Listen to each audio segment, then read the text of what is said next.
Alrighty. Hey gang. Welcome back, you guys. Happy Wednesday. Welcome to Stove Chat, episode 40.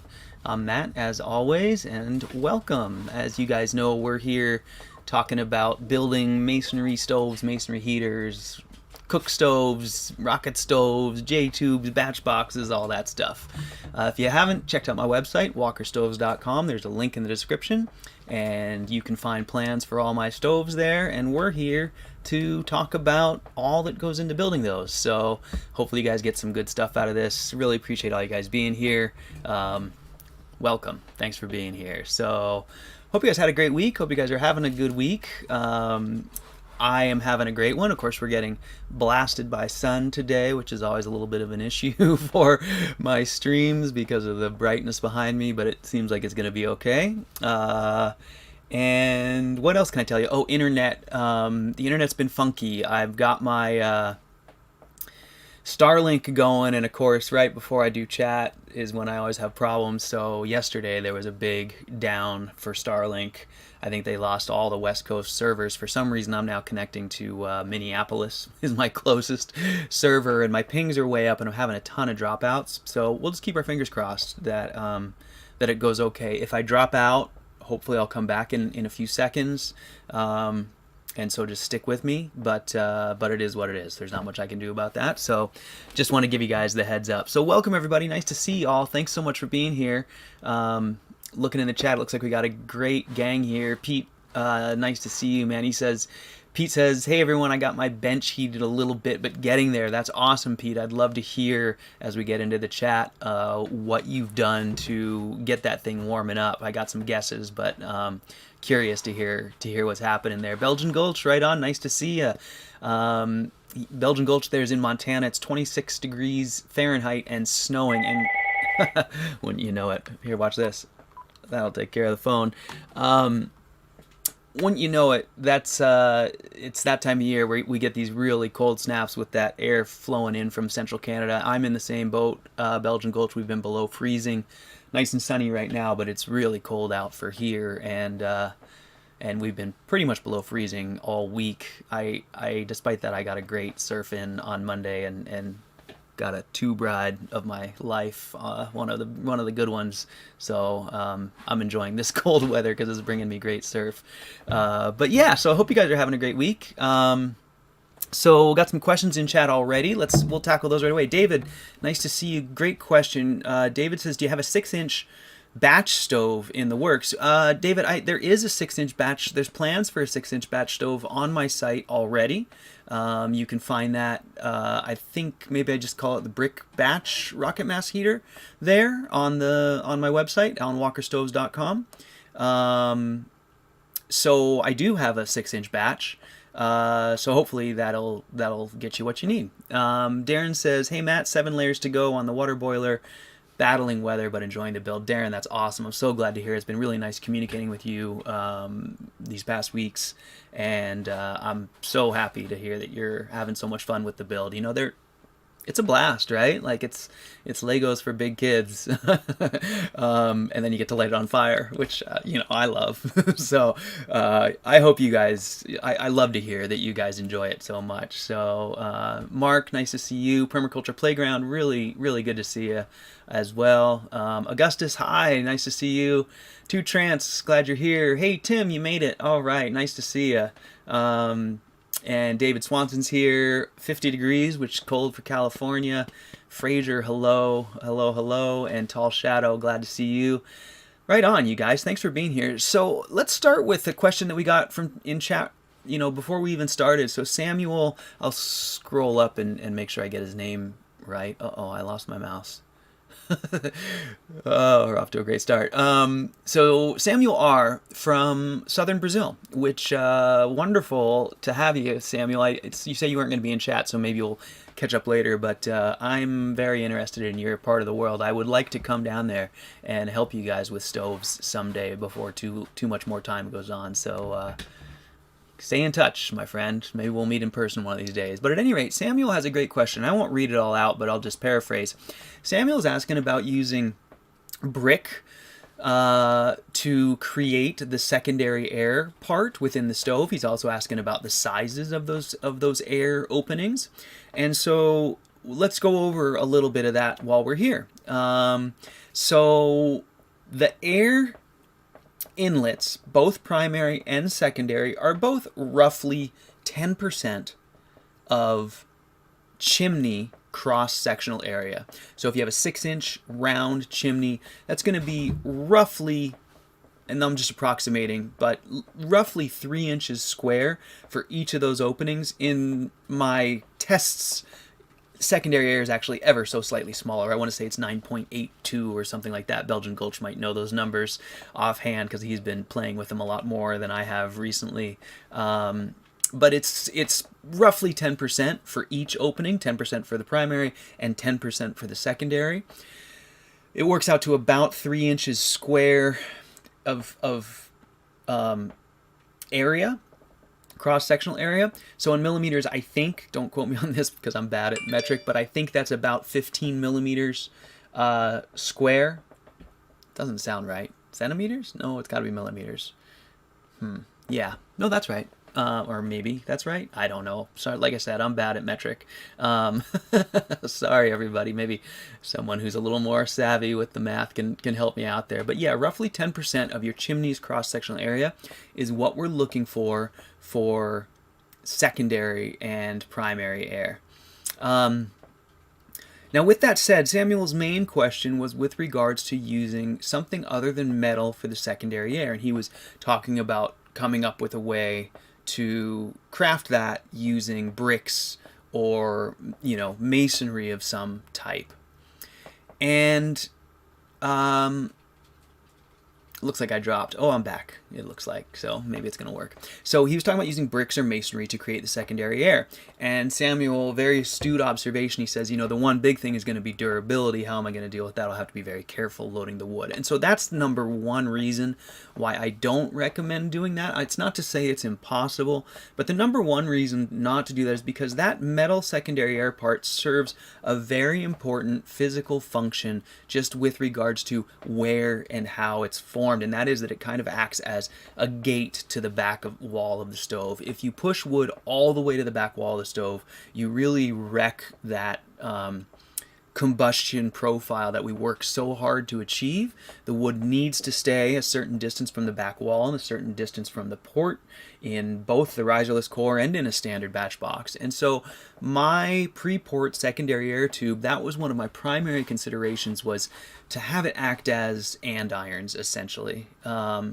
Oh, thanks, Tim. Roughly 20-ish square centimeters. There you go. That's better. That's better. So, so that, that's an important function of that vertical part of that secondary air, is to keep your wood in the right place and to keep you from pushing ashes and coals into the port.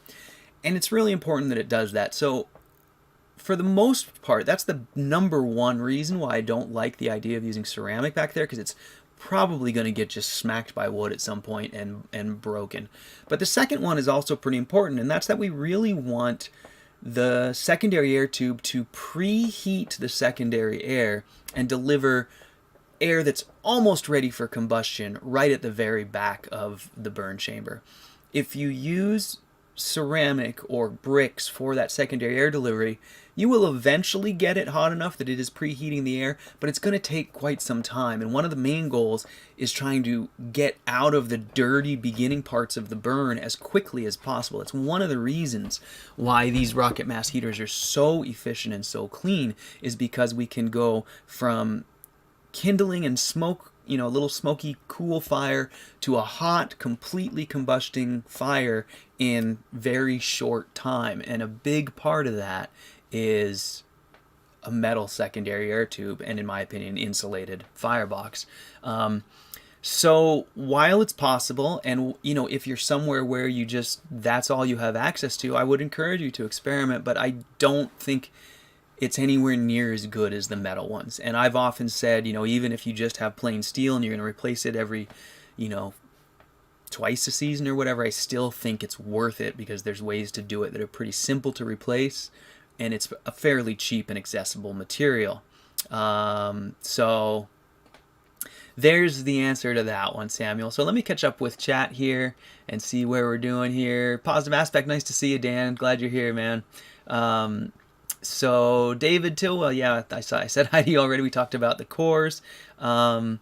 Pete, let's catch up with Pete's bench. Pete's bench, we were talking about a few weeks ago, or maybe last week, and he was having a hard time getting his bench warmed up. It's an all steel build, so it's a little bit different, but he says, my main issue was a huge leak that got heat straight into the chimney. Fantastic that you caught that.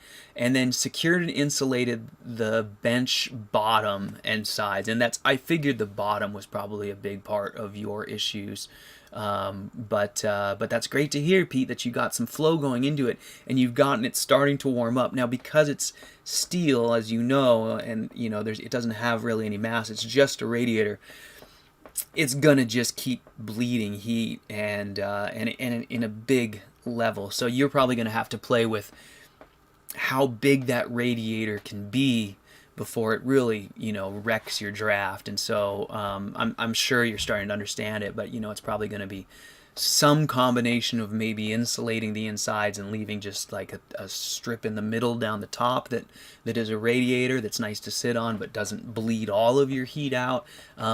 Something like that, some way to control how much of that bench acts as a radiator, because you know, that's a lot of radiating surface. You've got a ton of heat extraction capability in a box like that. And that's going to be probably one of the things that really, you know, that's going to be one of the most tunable parts of that build. So,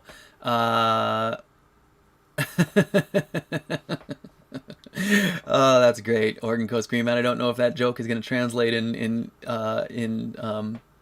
speech, but in text, that's great. Oregon Coast Green Man says, "I'm still trying to meet a girl with a secondary air."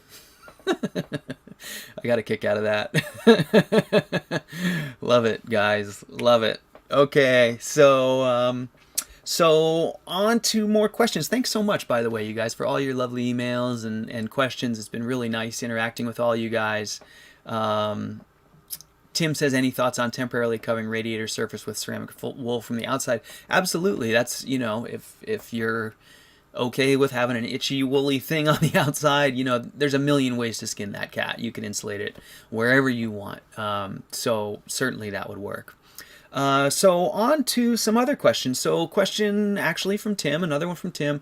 Tim was asking about sand as a subfloor for an insulating layer. And I think that's probably great, Tim. Sand is a great insulator. I want to clarify to anyone following along, I wouldn't recommend that for an insulator over a combustible surface, but that's not what we're talking about here. We're just simply talking about insulating from a slab or a dirt floor or something to keep the heat in the stove build and you know, not try and heat the globe, as it were.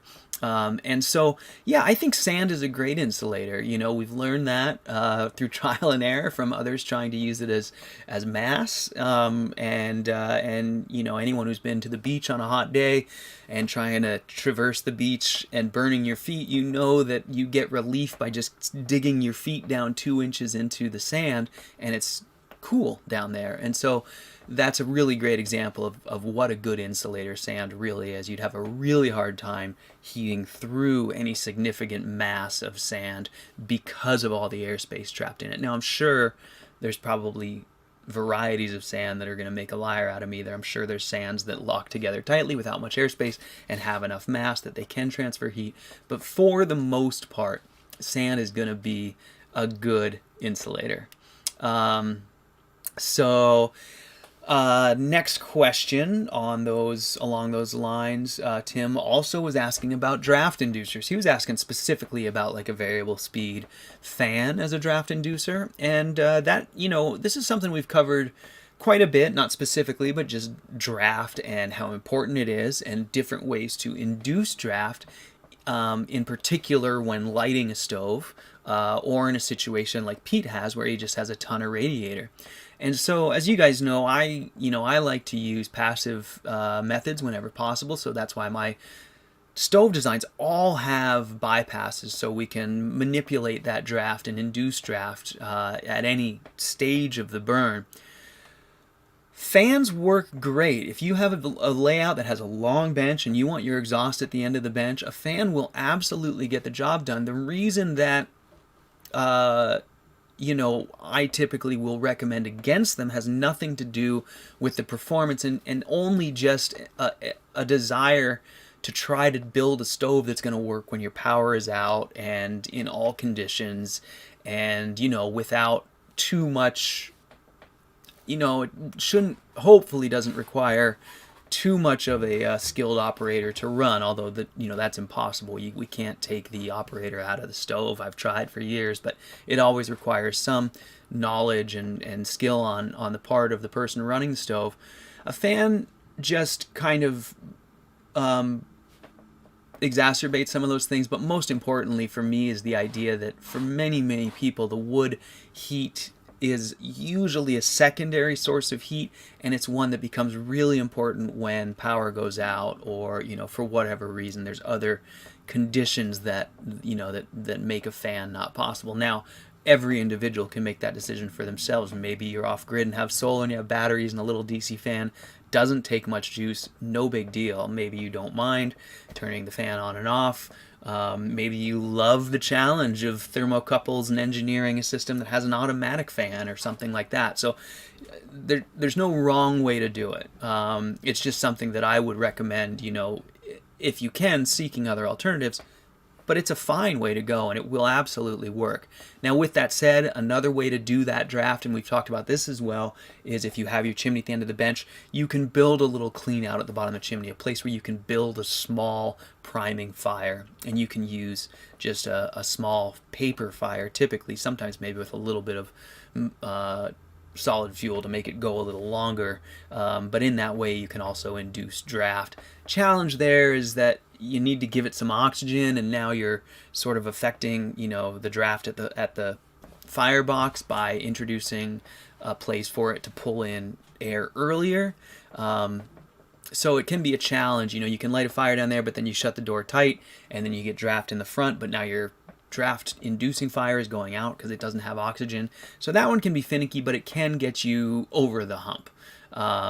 So there's that. And then Tim says there may be some issues, going back to the sand as insulation, there may be some issues if the sand gets wet from condensation. And that's a really astute observation, Tim, and you're absolutely right. I don't think it's going to be a major issue, because as soon as you got things hot enough that you would be at all concerned about heat transferring down to the ground, it has to get warm enough for you to lose heat in the first place, right? And I think in order for it to get warm enough, you'd be powering that sand dry. Now that's of course a bit of a problem too, because now you're using a lot of your heat to do liquid to gas conversion, and that's heat you won't get to put into the space. So that might be something to consider, is that by making sand there, you're going to make an area that kind of is working against you with too much sand. I don't think any of those things are really deal breakers. I think probably I know what your purposes are, and it's for a greenhouse, and I don't think it'd be a big deal.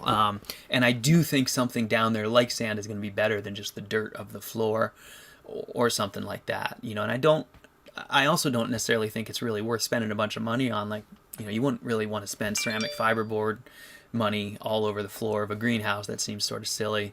So I think you're on the right track. So there you go. So let's see. Pete says, dumb question perhaps. If you look at a burn, what are the signs of too little primary air? I'm not sure I have enough. Could lack of air be measured with my testo? I'm not sure about your testo, Pete. I think maybe we have the same one. If you do have a 330 LL, then you certainly can check for lack of air pretty easily, because it will show you your percentage of excess oxygen. And as we know from watching Peter's test, Peter has Vandenberg. When I say Peter, he has the really kind of the world record for low oxygen without the combustion profile breaking down. As you know, we're always trying to shoot for stoichiometric combustion, which is the perfect blend of air and fuel. If we were to get that, we'd have zero excess air and perfect combustion. It never happens. You can't do it.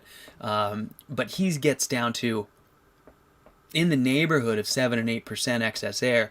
Typical numbers are going to be more like 10, 12, 13% oxygen. And I'm personally okay with even a little higher. You start to get some less efficiency because you're heating that air and then just blowing it out the chimney, but it leads to less smoke and less volatiles in the exhaust chain, which are really the things I'm concerned with more than ultimate efficiency. So that's one answer to that. Now, the other answer is, I think Short Bus Life jumped in there and he says, Short Bus Life, you're great. I should just let you do the show, man. This is awesome. So he said exactly what I was just going to say. White smoke is usually steam and black smoke is unburned fuel. So if you don't have enough secondary air, you should be seeing black or gray smoke. Enough secondary air, or even too much, and if there's any smoke at all, it should be sort of the white steam smoke that dissipates pretty quickly as it leaves the chimney and is reabsorbed into the surrounding air. So I'm trying to read chat and talk at the same time, but yeah, Pete, it's not a dumb question at all. You can measure it with your testo. For your situation with a pizza oven, and I know it's going to be. Here's one caveat with measuring with your testo, is that it's really difficult to do the air measurement unless you know that your stove is hermetically sealed. Now, I know none of my stoves are hermetically sealed, so I always look at that number with a little bit of a grain of salt, because I know I'm pulling in air past the point of combustion, and that's skewing my numbers in the chimney.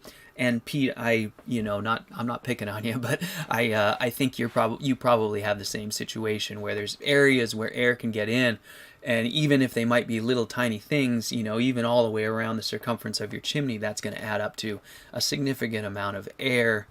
So it can be tough. Really, I think Short Bus Life hit the nail on the head with the best way to evaluate that. I think the best way to evaluate it is to look at your smoke and combustion profile. Now, I know your build is small. You're probably using very small fuel. It's pretty easy to over fuel as well. We just talked about not enough air making black smoke, and not enough air can also be described as too much fuel. And by too much fuel, I don't mean too much wood, but I mean too much wood gas. And the way you get too much wood gas is if your fuel has too much surface area, lots of small pieces like kindling, and they're off-gassing at a rate that your air intake and combustion profile cannot keep up with. So you end up blowing unburned fuel out the chimney. So there's a real simple way to adjust that, and that is simply by the size of your firewood. If you reduce the surface area, then you can reduce the amount of wood gas being given off. And I will often manage this during a burn, and it's something I think we all do, but we might not think about it in the same terms. Kindling is small pieces of wood with 4 sides usually or more, and a bunch of them, and so you have a lot of surface area. It makes a lot of wood gas really quickly. That's great for getting the fire going, but if you throw a bunch of kindling into the hot stove, you're just going to make a bunch of smoke out the top of the chimney because you are going to have overfueling. So as the firebox gets hotter, that's when I will start looking for larger and larger pieces of wood. It's very intuitive. Like I said, it's something that we all do. We say, oh, the fire's going good. Now it's time for the bigger pieces. But there's a really solid reason for that based on the physics of the fire, and that is that we're looking for that smaller surface area. So hopefully that answers your question, Pete. We can go more into that if you'd like to, but I think that probably gives you sort of the basics of what you're looking for. Now, if you have a hermetically sealed stove, like I said, I think your ideal target for your build is probably going to be something like a 12% oxygen level.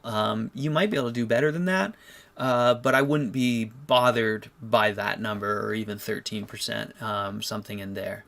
So so let's see. So Kenneth has a great suggestion, and this is a suggestion for Tim with regards to the sand. He says maybe pebbles instead of sand, since it would drain more freely. And Kenneth, that's a great idea. And I actually, when we were talking about sand earlier, I was going to suggest pebbles, although not with the idea of moisture in mind, but just with the idea that pebbles also are a good insulator. They have a lot of airspace.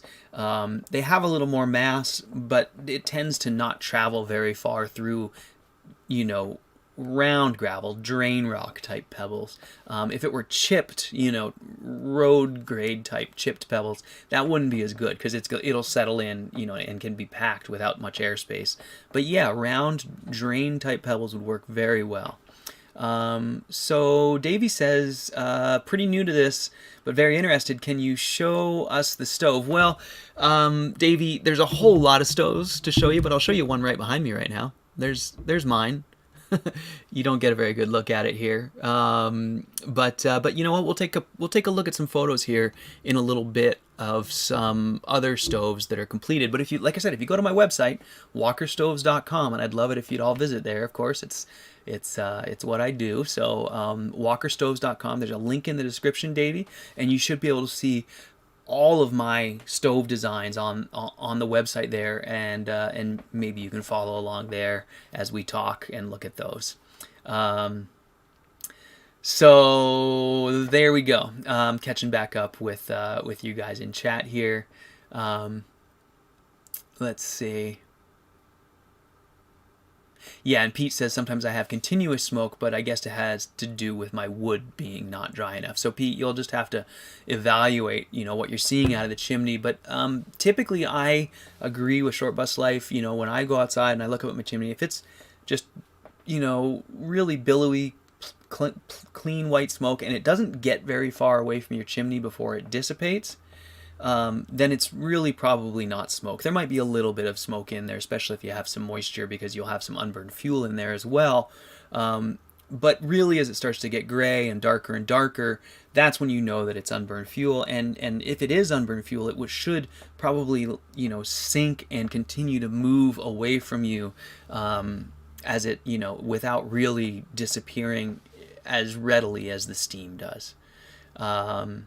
So there's that. So okay, let's move on to the next topic. I'm getting some YouTube warnings about my internet, but I'll just keep plugging away. Hopefully you guys can all see me and hear me. So I had a great email back and forth this morning with one of my longtime customers who has a lovely build, and he is experimenting with cast iron cooktops. And so that, our conversation really brought me to think about, we've had this conversation before, but I just wanted to go back over it again, alternative ideas for cooktops.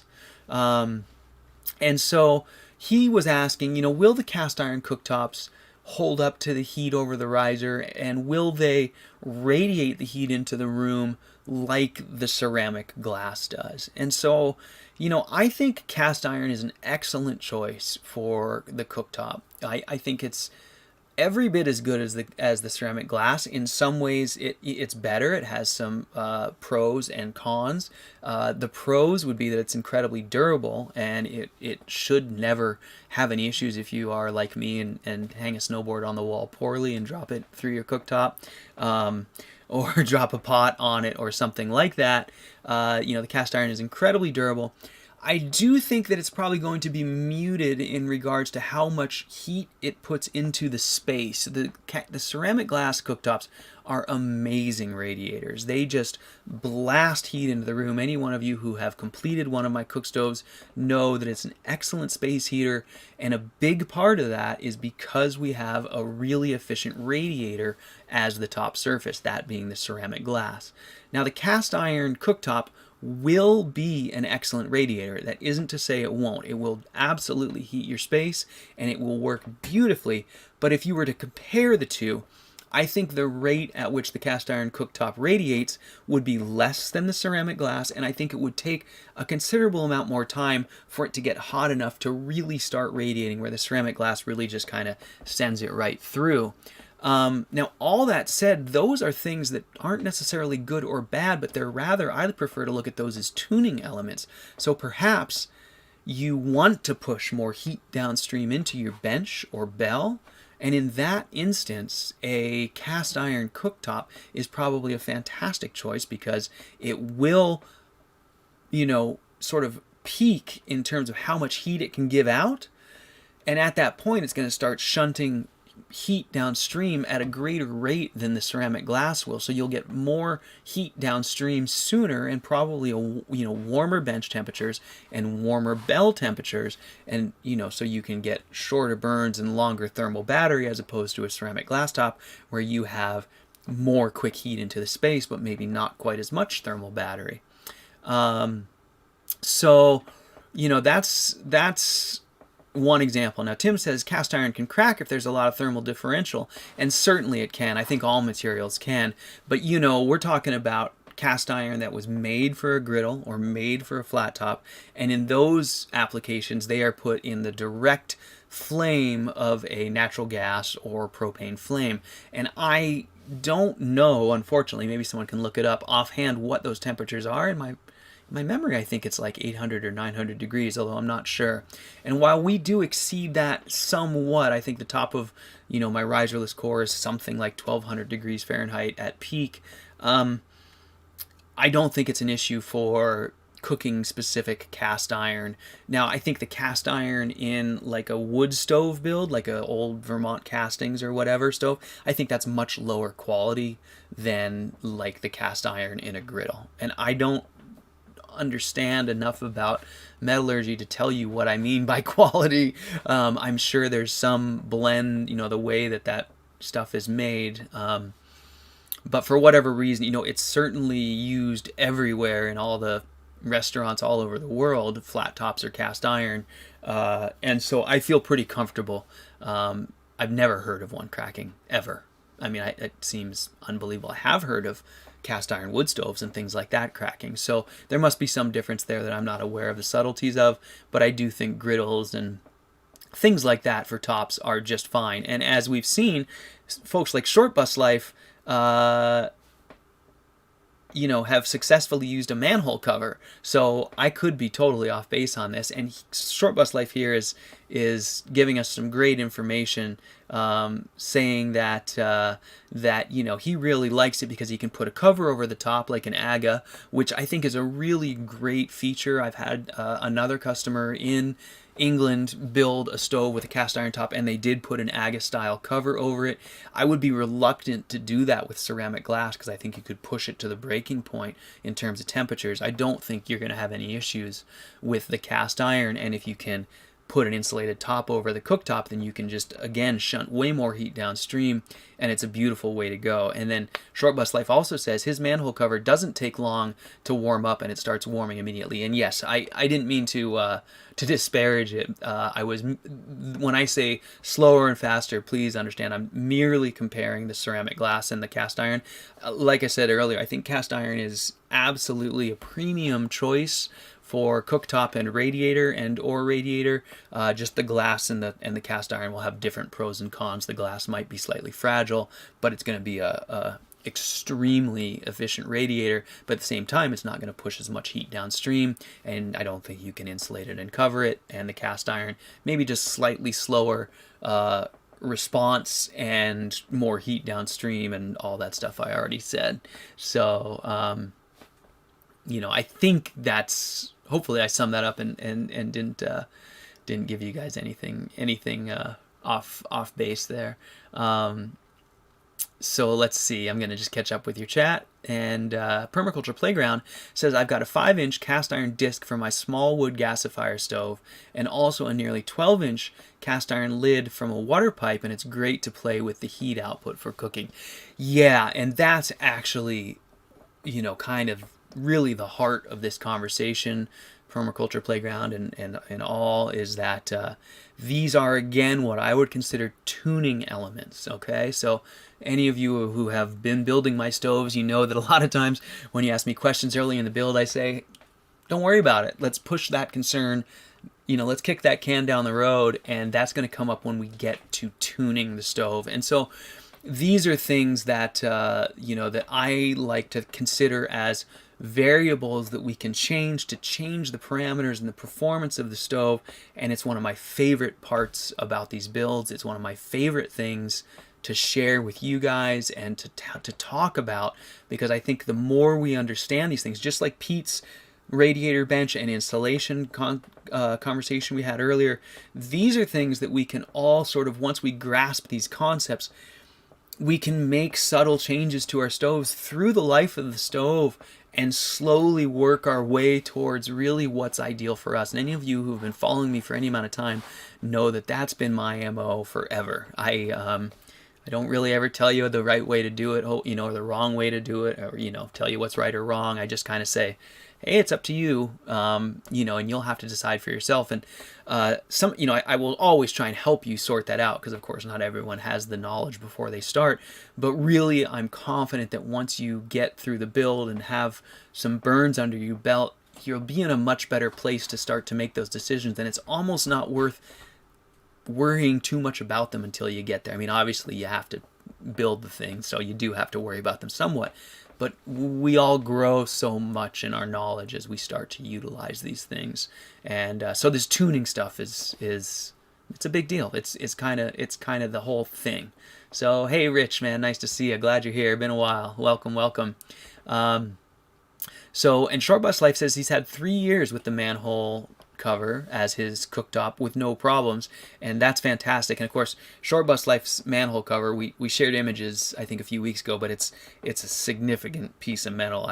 I would imagine that thing is not easy to pick up off of that thing. It looks like it's really heavy. And then Tall Shadow says manhole covers must make awesome waffles, and that's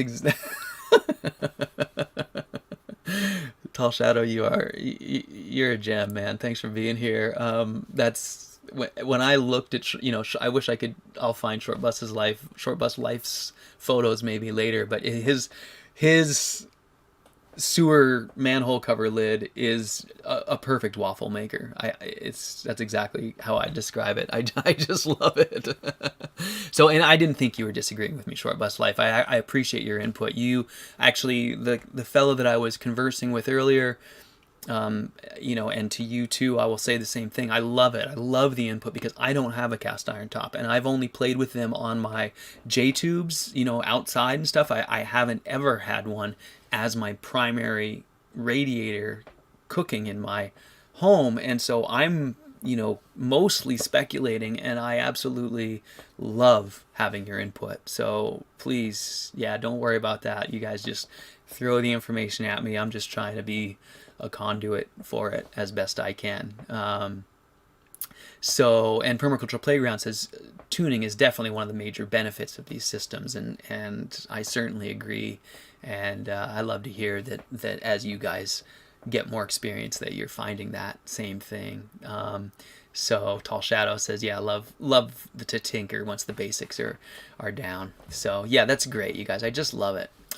So Finbear says, lighting up the sauna right now. Got to wonder if anyone has tried a rocket stove in one. So, Finbear, I don't know if I've talked with you about mine. I think we have. I didn't really do much of a sauna. I have sort of a uninsulated wood shower stall built around my ceramic fiber J tube outside, and I used that build really just as an example of my first ceramic fiber core. It's kind of that video where I was showing you guys my ceramic fiber J tube, and I needed a shower stall out there, and so I just kind of built it into a sauna. And I've had loose terms because it's not insulated and it has a big window in it.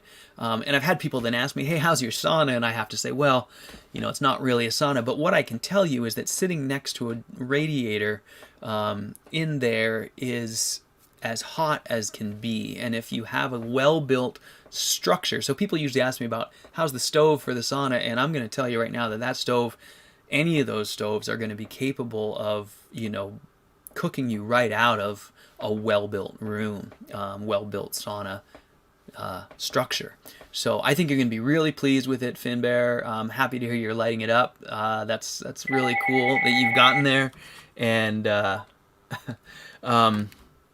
yeah, I think it's going to work great. These rocket mass heaters burn far hotter than most box stoves, and if you simply have your core coupled to a radiator like a steel drum or a metal box inside your sauna, you're going to be able to probably exceed what someone could do with a normal sauna stove.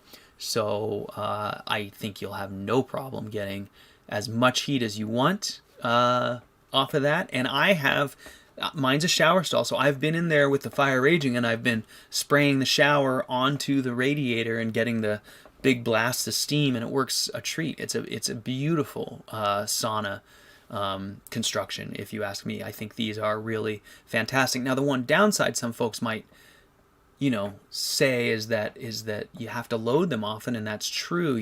They stop producing heat when the fire goes out, and that's why we usually use thermal mass. Now, in a sauna, you're probably not going to have much thermal mass other than the traditional sauna rocks, sauna stones. So you do have to kind of probably manage the fire a little more than you might in a sauna box stove. But at the same time, I think you'll be able to cook yourself out of there in a much shorter amount of time, and reach peak temperatures, and maybe enjoy that the fire died down for a few minutes and then go back out. But if it's a J tube, they have a short burn cycle. Their burn cycle is 20 minutes to half an hour or something like that. So that might be the one trade-off there with a rocket mass heater, or a rocket stove core in a sauna, is that you might be tending the fire a little more often. So there you go. So Pete asks about the wood, and he says, how dry should wood be? What's an optimal percentage range you are looking for? And Permaculture Playground has a great answer. He says the drier the better. And that's entirely true. Typically, Pete, numbers that you'll see in popular wood stove literature, they're going to say somewhere between 15 and, somewhere below 20%. And ideally, closer to 15, although to be honest with you, and this depends a lot on the type of fuel, the type of wood, and your location. But here in the wet Pacific Northwest, I can get less dense fuel like fir or alder. I can get it down to 15 or 16, 17% simply by seasoning with time, 2 or 3 years. Hardwoods like oak are going to be much more difficult to get down to that dry. They do take a lot of time, and they're also so dense that they manage the percentage they hold the moisture inside of them for much longer. Now, the way to test for moisture content is ideally you'll have a moisture meter like woodworkers use, and you always want to test a freshly split piece of wood. You don't want to test from the outside, because that isn't where the problem lies. The problem lies in the center of the fuel, and so you want to take a piece of seasoned wood off your pile, split it, and test the inside. And I think you'll be surprised if you were to test the outside and the inside at the disparity between those two, because it's amazing how long wood can stay wet inside of its, mass. So ideally, you're going to be able to get it down significantly below 20. Anything over 20 is really, you're starting to get to the point where you won't be able to burn it without some smoke. And as we talked about last week when we looked at Mark's build, even if your wood is rather small, if it's in a full round, you must split it and let it season. It just will never dry out if it's in a full round. Even if you peel the bark, the nature of its structure inside is such that it won't let it out unless you open it up and expose some of those inside fibers to the air. So if you're concerned about stove fuel, you never want to be using rounds of any size, really. I mean, obviously, we get down to a certain size and you just do, because it is what it is. But you'll notice, even if those little sticks have been sitting outside for 2 years, any one of you who has a J-tube has seen this. I know you have, because J-tubes are really great indicators of your wood's moisture content, because when a J-tube burns, it pushes all the moisture out the top of the wood. And so anyone here who's burned a J-tube has, I'm sure, seen the top of the wood bubbling and steaming into your space, and usually making a steamy wood aroma. But yeah, that's the wood drying deal. Is,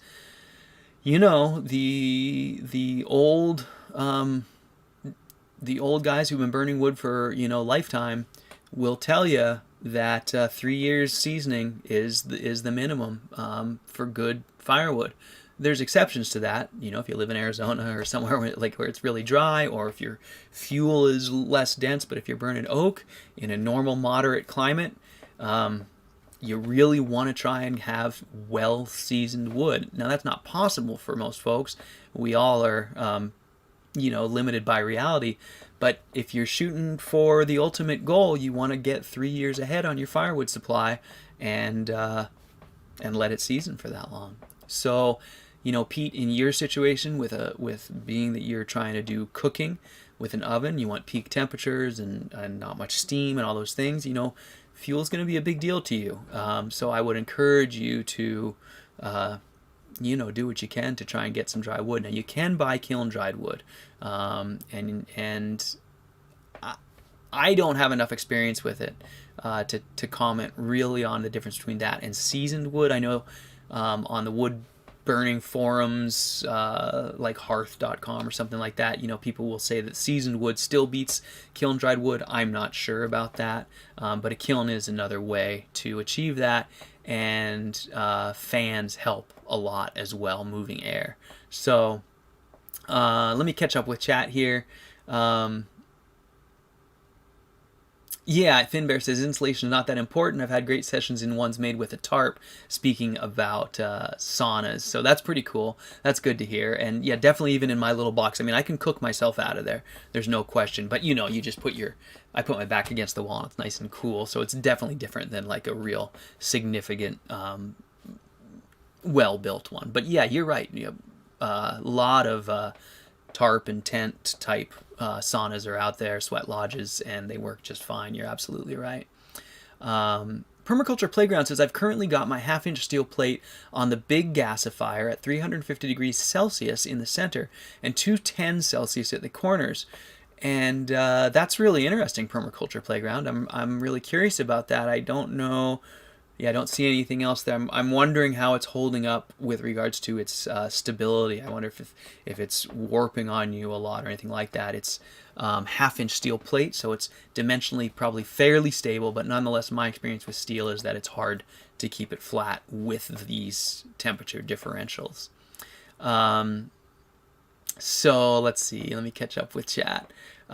Tim says, I have a solar kiln and you can dry down below 7% when he's doing firewood, not lumber. Yeah, you wouldn't. That would be too dry for lumber, I think. So Douglas asks, what do you use to measure wood moisture content? And I think, if I'm not mistaken, well, maybe I am mistaken, or maybe I just don't know where it is. I'm looking for my moisture meter, but I can't find it. But yeah, you can purchase moisture meters online. Let's see. Yeah, Douglas, you can purchase moisture meters online that are pretty inexpensive. If I recall correctly, I think mine was maybe $20 or $30. So they're not very expensive. They have two little pins. They're really common in boat work, like I used mine for often, and woodworking, anything like that. They're really common and pretty ubiquitous these days as just another digital test meter.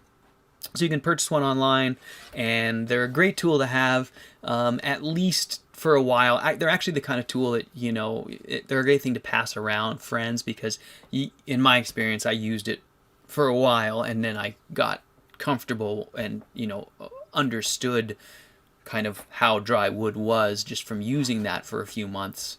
And now I no longer, obviously I can't locate it, but I no longer really feel much need to use it because I sort of know what to expect but yeah, they'll give you a wood percentage reader like Tall Shadow. There, you know, they'll give you a percentage of your wood moisture and all that. So Pete says my oak is 20% when I take it inside the house, and after a week I'm down to 17%. And so if I hear you, it's not that bad. And Pete, that's not bad. But again, are you splitting it and measuring the inside? Because if that's the outside, I can almost assure you that the inside is significantly higher. Even if it's relatively small fuel, there's a huge difference from the outside of the wood to the inside, and in particular with oak. So you may be 20% on the outside, but if you didn't split it and measure on the inside, and my apologies if you're doing that, I'm sure you may have figured that out already. But for anyone who doesn't know, if you had 20% on the outside and you were to split it open, you'd probably be closer to like 30% on the inside.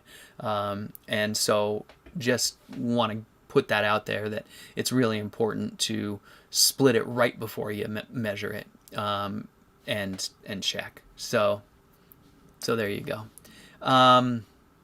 So let's see. Let me catch up here with chat. Tim also says you can do moisture content measurement with a weigh scale and a stove, dry a piece entirely, and dry weight, and that's true.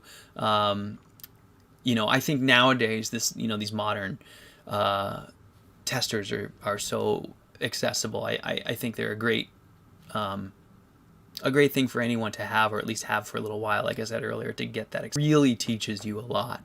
And in my case, the reason I'm sitting here harping on splitting it and measuring the inside is because I didn't know that at first, when I first started doing this. And so I was under the impression my wood was really dry, and then when I finally tested it properly by splitting it open, I was surprised to find how wet it was on the inside. And that's also why I'm telling you about rounds, because for a long time my MO was to use coppiced fuel, and so I would just leave them as rounds. And it wasn't until I got that moisture meter and split one of those rounds open after it had been in my shed for probably a couple of years, and it was soaking wet inside. And so these are just things I've learned through my experience. But and again, we've all been doing it, or I was doing it wrong, and I was totally happy with that for a long time. So this isn't to say that these are mandatory things, but just as you progress down this path and you want to do better and better, those are steps you can take to improve your burn and your performance.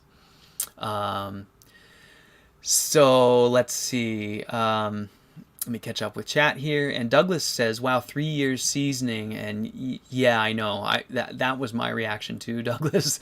But like I said, if you go to like hearth.com or somewhere where those guys are all going to be box stove guys, and there's people of all different experiences there. But that's the mantra in places like that. And it's not because it's mandatory, but because it's best practice. And, if we can pull everyone up to that level, we can all be burning cleaner. And, it's not just cleaner. You get so much more heat out of the fuel. So you actually, you burn more efficiently, but you get more heat. You get hotter burns. You get cleaner burns. It's just... it's better overall. And then for those guys with dirty stoves, the difference in their chimney creosote and their catalytic converter lifespan and things like that, things we don't worry about, but it starts to impact all of those things down the road. Moisture in the exhaust is going to lower the temperature, and on and on and on. So it can be a significant improvement. So Permaculture Playground gives us input on his 1/2-inch steel cooktop. He says it's warping for sure, and that's exactly what I would expect. And no criticism here. Permaculture Playground is just great input, because I get that question a lot from people who maybe haven't been following the chats or things like that, and they'll come in and say, hey, this should work great, and I want to use this. I've got some, or instead of cast iron and glass, can I use this heavy steel plate? Because it does. You'd think it would be just fine, and the reality is that it warps, and that warping, while it's not a showstopper, as you know, and I think we talked about this Permaculture Playground already, but all of a sudden you have big challenges with sealing the perimeter and cooking on it with pans, and it just starts to become more trouble than it's worth, unless you just had it and you're using it because that's what you had, and good enough. I've done that many times. You've seen my videos. Sticks and mud are good enough, as it were. So So there you go. So let's see. Trying to catch up with you guys here. Welcome, Woman Does Bus and New Light 4. Nice to see you guys here. Glad you're here. Tall Shadow says, also measure heartwood with the moisture meter rather than the sapwood, which will be much more wet if your wood is still green. Exactly right, Tall Shadow, and thank you for that input. And that's a big part of splitting it to test the inside because, especially if it's round, which hopefully it's not because you were seasoning it correctly. But, you get in the middle there and then you get into the heartwood, and that's really where you're going to get the information about how dry it truly is. So there you go. Those guys with dirty stoves. Wonder what they would call us, says Tall Shadow. They'd probably call me a jerk. I apologize for that.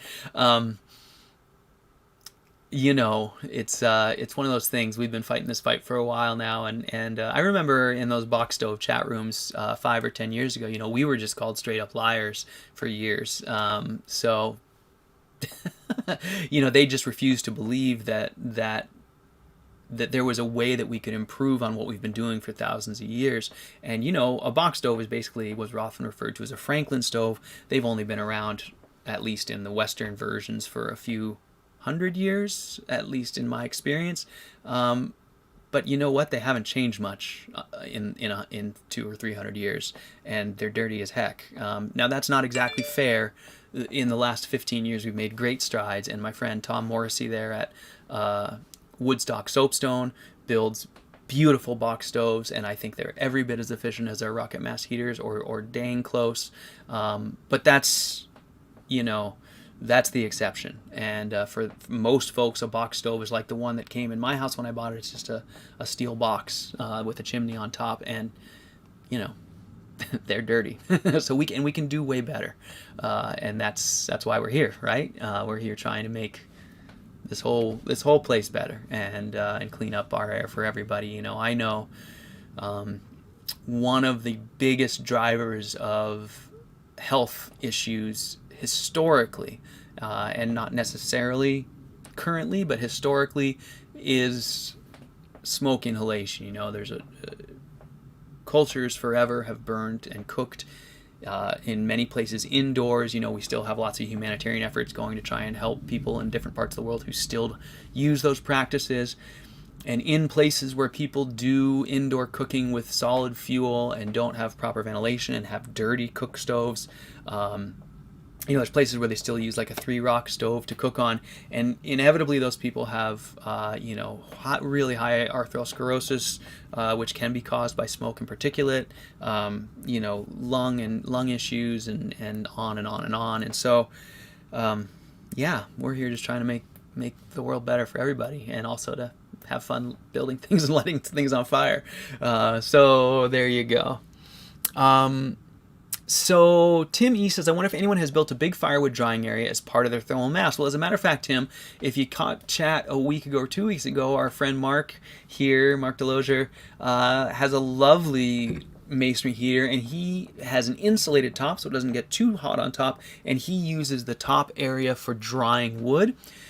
I have designed stoves that have masonry alcoves within the bricks as a place for somewhere to put your wood. As a matter of fact, my very first J-tube in my house, if you go back to my early video, like 2012, you'll see I made a joke about playing with Star Wars figures in there because it looks like little Jawas should be running around. But I made little caves underneath it. I used stovepipe and made some arches, and then I cobbed all around it for my cob bench.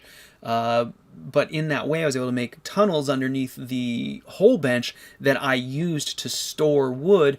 And not only was the heat passively drying it out, but there was also draw because I had a big brick wall on the backside there with openings down below so I could get convective airflow through there. So yeah, that's actually a really common method. Old masonry heaters, you'll often see them in Europe, will have a lot of schemes like that where they have a wood storage area that is partially, has design features that are specifically there to help dry the wood, whether it's airflow or close to the warmth or a combination of those things. So yeah, absolutely, people do that stuff. Permaculture Playground says, I already found a ceramic top, but we'll probably take the whole stove down after winter and build something completely different. That's always fun. Permaculture Playground, I think that's going to be great. So Pete says 28 are watching. Isn't that record? You know, Pete, I don't know. I don't really pay much attention, to be honest. I just talk a lot. So, but if there are, boy, I'm so thankful. Thanks everybody for being here, and we are definitely getting some momentum, and I'm so glad. It's so nice to have all of you here. So thank you guys. Solomon, nice to see you. Solomon says, question, can a split barrel bench be built over a brick air channel layer like the Wisner's Bonnie 8, and how would one air seal that, especially on the bottom? Yeah, Solomon, that's a great question, and absolutely you can. As a matter of fact, I like to do the split barrel bench on some small brick stem walls if possible, because just a half barrel, and if you've built them, will know that it's kind of low. You're a little bit height challenged, and so if you build small stem walls out of brick, you can get that up higher and kind of get a little bit more square profile on the bottom, and I think it's a beautiful way to go. How to seal that, in my opinion, is just to use mortar or cob, as it were. You know, mortar and cob are sort of interchangeable. Mortar is a small amount with no straw in it, and cob would be more with straw in it if you're using it for structural stuff. But if you just leave the straw out, you basically have a clay sand mortar, and I would use clay sand, you know, and just kind of coat the whole bottom of those channels and seal up anywhere where you might be concerned about it, and you should have no issues there. And perhaps you're asking about a separate air channel layer, one for like a return path or something. I'm not exactly clear on what you're saying, but if you were going to do that, then I would simply do something like, you know, a channel of, you know, bricks down below as a stem wall at the top, and then maybe just some flattened out steel, like the other half of those barrels pounded down or something, over the top of that channel to make the top of the, you know, to seal the top of the return, and then cob over that just a little bit to give you a seal.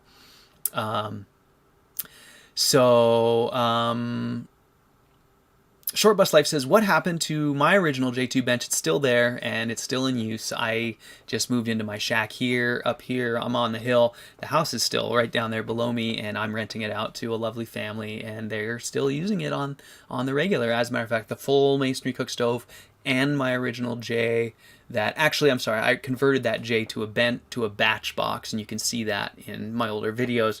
But the stove is still there. Those little wood drying alcoves are still there, and it's all still there and working great. So there you go. And Douglas asks, how hard do you try and keep rain off wood stacks? How much overhang for the roof cover? And do I worry about side wind and rain? And do I recommend a fully enclosed woodshed? And those are great questions, Douglas. And it's hard to give you definitive answers, but here's my answer. Exposure to wind and sun are my number one priorities. Protection from rain actually comes second. And it really depends on when I'm planning on burning it, of course, you know, but in order to, you know, like if I'm 3 years ahead, I might go ahead and stack the fourth year. I might just go buck it up and split it out in the woods and just stack it between two trees and leave it uncovered for that year until I can bring it in under some cover, or maybe I'll just throw like a piece of wood over the top or something like that. I will never use a tarp or anything that seals it tightly, but just try and give it some rain protection, but mostly not worry about it too much.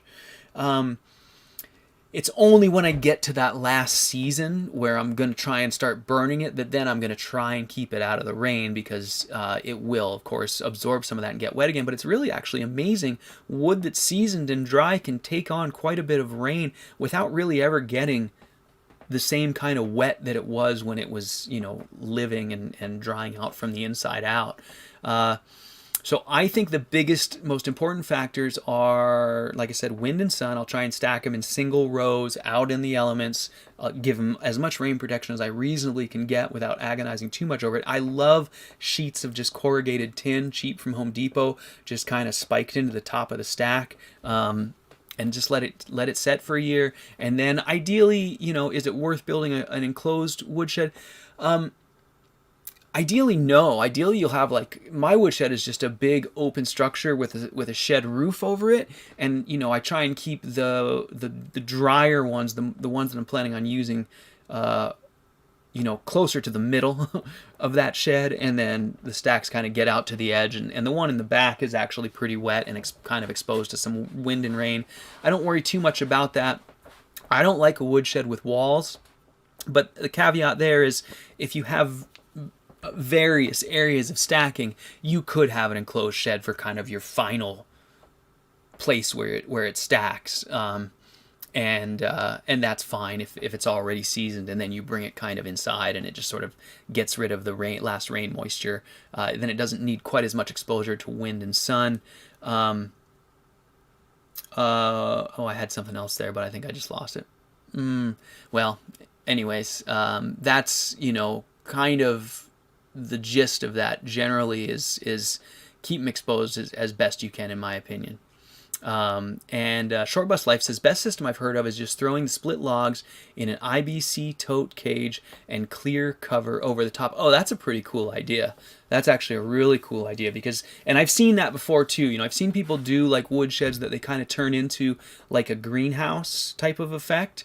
And that's beautiful. So my shed is, like I said, it's an open shed with a shed roof, but I made that shed roof out of that Sun Tough clear poly, the cheap stuff that you get at Home Depot. I want to say they're like $20 a sheet or something for like a 12-foot long by 3-foot wide piece.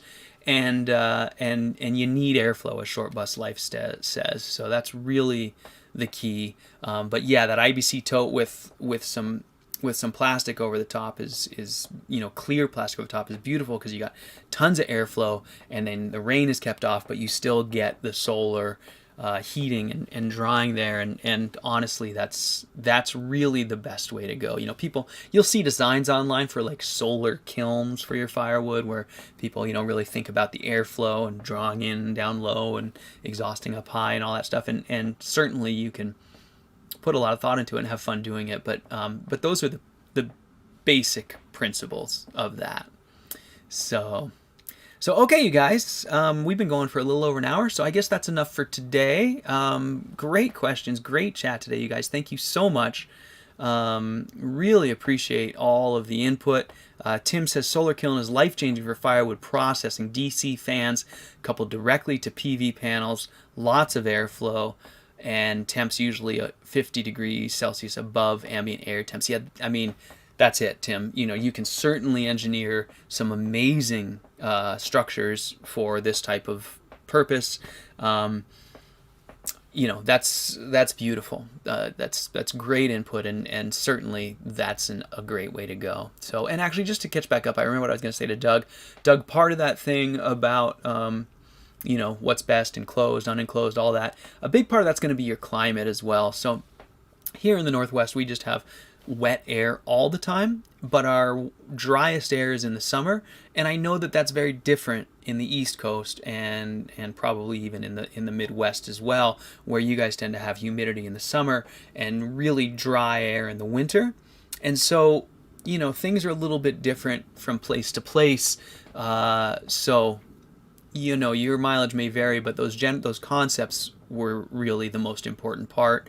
Because you're dry in the winter, I think you can dry outside in the summer with sun and wind, and then probably enclose it in the winter with more success than we can here in the Northwest. If you enclose something in the winter, you're going to grow mushrooms. So part of that's going to be where you are. Okay, you guys, we're going to wrap it up here, I think. We'll come back and do it next week. I'm going to tell you guys right now. Michael has a question. He says, I'm from Austria. I have to plan a water-guided oven for my home and need plans for this project. Do you support such projects? Michael, I do some custom consulting on projects. It can be a little it's hard. I guess what I'm trying to say is I find the best way to go is to purchase one of my base plans, and then, because that'll give you sort of all of my concepts in a nutshell. So it depends on if any of my plans are sort of close to what you're hoping to do. But for one thing, I will never consult with anybody on a burn combustion chamber that is outside of one of the tested combustion chamber. So I've been getting quite a few questions lately, people saying, I want to build a masonry stove and I want my combustion core to be like this. And I just to say, I'm not going to do that. You know, if we're going to talk about, if you're asking me to help you build the best stove possible, then I'm going to do that the only way I know how, which is to recommend a tested and tried core, whether it's my riserless core or a J-tube or Peter Vandenberg's batch box. Those are the cores I'm going to recommend to you. But how to couple one of those cores to the rest of the stove and incorporate the things that we talk about here to reach your goals, I'm happy to talk about with.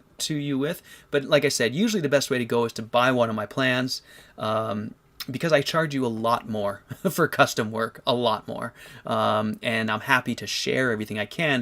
If you purchase one of my plans, it's usually more just like, well, let's just move the oven and change the brick shape, and I can just kind of describe it to you easily because you have all of the basics in your hand when you're looking at my plans. So feel free to email me, Michael, through my website, and we can discuss it. But like I said, purchasing plans for a batch box rocket mass heater or a cook stove or something like that is usually a great first step, and then you can look at it and go, okay, that gives me a lot more understanding of what I want to accomplish, but I wanted it to be a little bit different like this, and then we can sort of tweak things to get you there.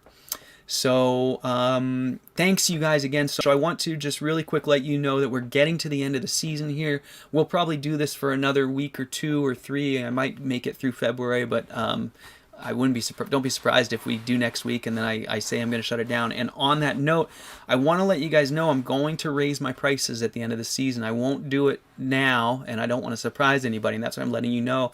But probably sometime around the end of next month, the prices on my website are going to go up a little bit, and I may be getting rid of some more of the cores. I just keep getting hammered with questions for whole stove builds when people only bought a core design, and starting to be, you know, not what I want to do anymore. So just letting you know, if you want to buy some stuff from me, you should do it soon, because I'm gonna raise the prices probably a little bit, probably at the end of February here, and then get your questions in, because we're gonna get out of the stove season here before we know it, and I'm gonna not do stove chat probably until we get up to next fall, but I will be back next fall. So really appreciate you guys being here. Thanks so much, and hope you guys have a fantastic week, and I will come back next week, so I'll see you guys then. Have a great week, guys. Thank you.